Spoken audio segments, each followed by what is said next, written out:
Hey everybody, I'm really excited about today's video because we have a knowledge expert here with us, Casey Hamlin. It's been a while since been on with us, but we thought it would be great to have him come in here. I think you're going to get a lot of great information out of today's video. And you'll definitely want to stick around all the way to the end because we got some very Maine specific information coming up at the end. Let's introduce you, Casey Hamlin. How are you, buddy? I'm good. Thank you for having me. Casey Hamlin with CrossCountry Mortgage. We're located in Portland, Maine. This will be my 20th year. This is your 20th anniversary? I didn't know it was 20 years. That's awesome. Yeah, it's cool. Yeah, it's been a wild ride. So this is why I'm excited because, I mean, that much knowledge that you have over 20 years, I'm sure things have changed a lot since you've been in the business.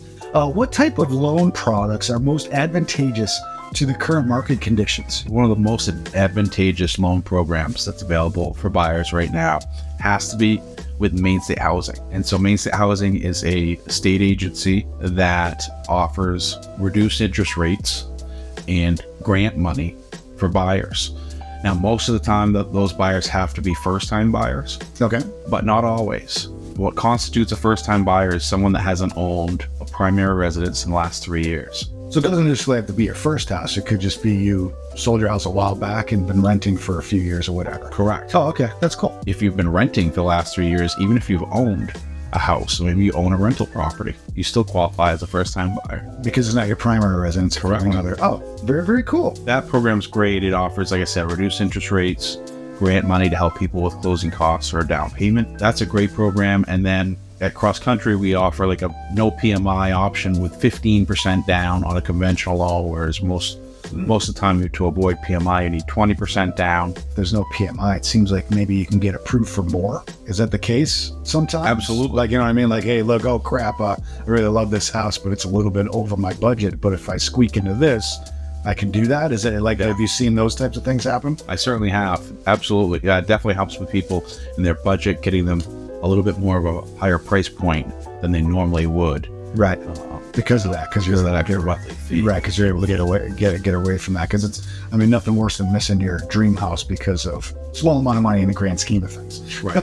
Yeah, very true. Are there any specific special programs, probably through Maine State Housing or whatever, that are for first-time home buyers that would help in today's market? That program, the first-time home buyer program through the Maine State Housing, is exceptional. It offers people interest rates that are below 6%, which right now, interest rates are north of 7%. Oh my goodness, so really? Wow. It certainly gives a huge reduction in interest rate, and it gives grant money. Now, if the person is the first person in their household that's ever to own a home, they get an interest rate. I think it's like mid 5% range. Jeez, right. We haven't seen that for a long time. No, and they get I won't say it's more than $5,000 towards down payment or closing costs. So it's tremendous. Wow, that's a big benefit. If they've ever been through the adoption process, they're eligible for this first generation home loan.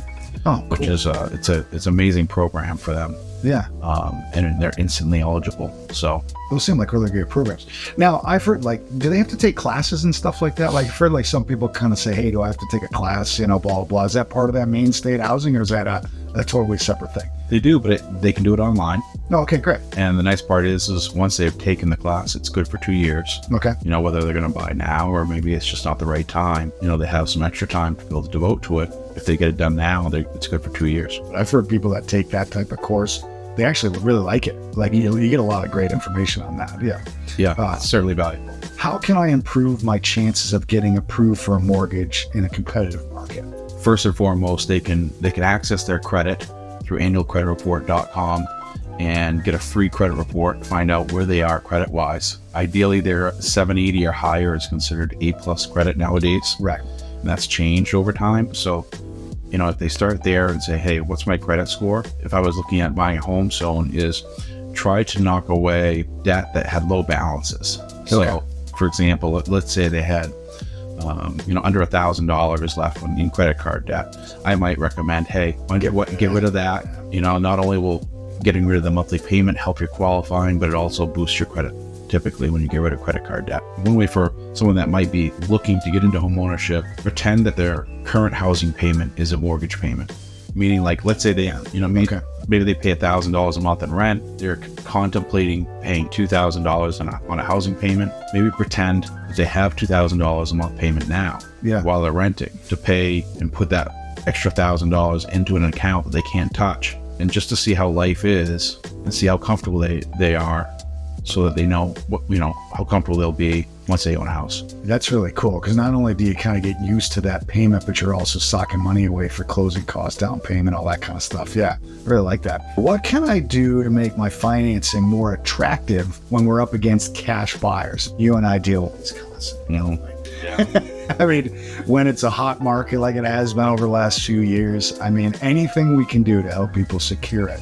It's important that buyer get not only pre-approved, but I think we can put them through underwriting to start. So meaning, like, they send all their paperwork to us, and then we put them in for what's called a verified pre-approval. All right. So they've already gone through underwriting up front. All right. So we can not only issue a pre-approval letter, we give them like a stamp of approval when they make their offer to a seller. Right. All right. So that's one. Yeah. Number two is speed. Cash transactions typically close in 2 to 3 weeks. If they want to. Yeah. I mean, at least they have that option. Yeah. Okay.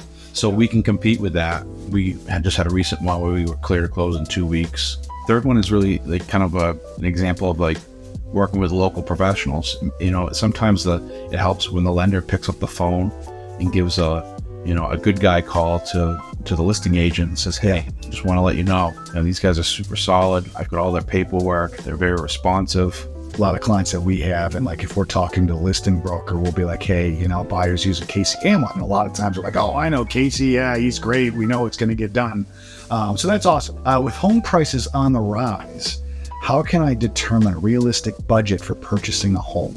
If somebody asked me that question and I had to answer it very quickly, I would say, take your gross annual income. From a lending standpoint, we look at it on a monthly basis. Let's say the monthly income was $5,000. Okay. All right. 1/3 of that is generally what they can afford for a mortgage payment. In that case, it would be about $1,500. Now that can go either way a little bit, depending upon other risk factors like credit score, how much other debt they carry, stuff like that. So in some cases, as long as they're comfortable with the payment, we can stretch their qualifying a little higher. Gotcha. Gross annual income. You mean that's before taxes, all that kind of stuff, yes. Right? I just thought I would throw that out there. I appreciate in case if somebody doesn't know what gross income is. So it's before taxes are taken out. It's not necessarily your paycheck. It's the higher number. Correct. Okay. So any deductions. So 1/3 of that. Yep. And that's like kind of roughly what you guys would look at. Exactly. All right. Perfect. Okay, great. All right, so this is awesome information, Casey. Thank you very much. And because it's so awesome, we're going to split this up into 2 videos. So this is obviously part 1. Keep an eye out for part 2. And in part 2 is really we're going to dive into a little bit more about some Maine specific things. So you definitely want to keep an eye on that. But hopefully you guys got a lot of information out of this. I sure did. Thanks, Casey. And we're going to get rolling on part 2. Thanks, buddy. Thank you. Please make sure that you subscribe to the channel and one of these buttons over here. You get a lot of great information about real estate, the state of Maine, cool things to do, all that kind of stuff. And of course, if you have any questions at any time, comment below or hit us up on all social media platforms and we'd love to help you out. And we love talking about Maine and real estate in Maine.